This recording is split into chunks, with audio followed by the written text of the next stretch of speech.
I believe Putin wants to do it. Now, if I thought Putin didn't want, I mean, that's what I do. My whole life is like deals, one big deal. And if I thought that President Putin did not want to get this over with, I wouldn't even be talking about it.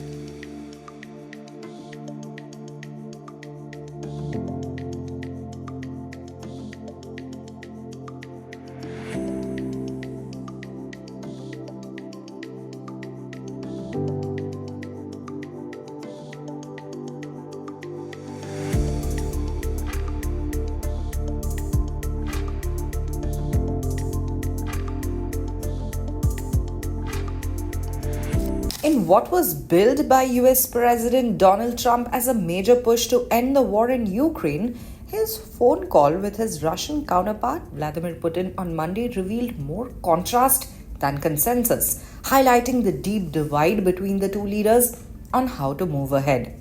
Speaking from the Oval Office, Trump described the two-hour conversation as a pivotal moment, telling reporters, "I said, when are we going to end this, Vladimir? When are we going to end this bloodshed, this bloodbath?"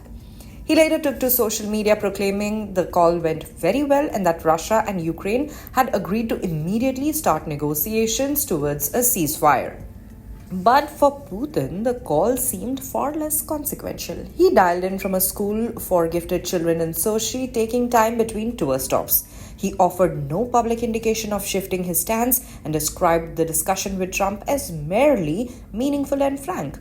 Notably, he made no mention of any ceasefire agreement and continued to press his demands for ending the conflict on Russia's terms. The split in tone and substance underscored the difficulties Trump faces as he attempts to broker peace in a grinding 3-year war.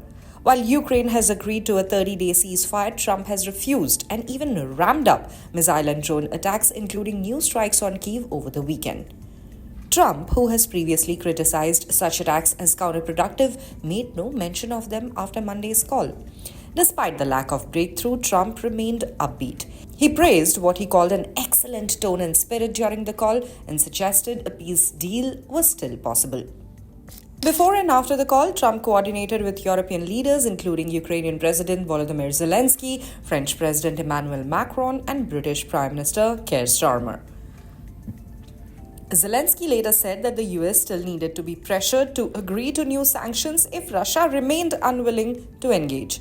The Ukrainian leader confirmed speaking with Trump both before and after his call with Putin.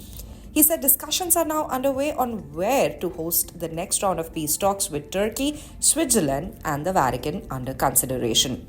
Trump said the Pope had expressed interest in hosting future negotiations. In public comments, Trump did not threaten new penalties against Moscow. Instead, he dangled economic incentives for both Russia and Ukraine if peace is achieved. On Truth Social, he wrote, "There is a tremendous opportunity for Russia to create massive amounts of jobs and wealth. Its potential is unlimited. Ukraine can be a great beneficiary on trade." Though the two presidents spoke for the third time this year, Monday's conversation appeared to leave key questions unanswered.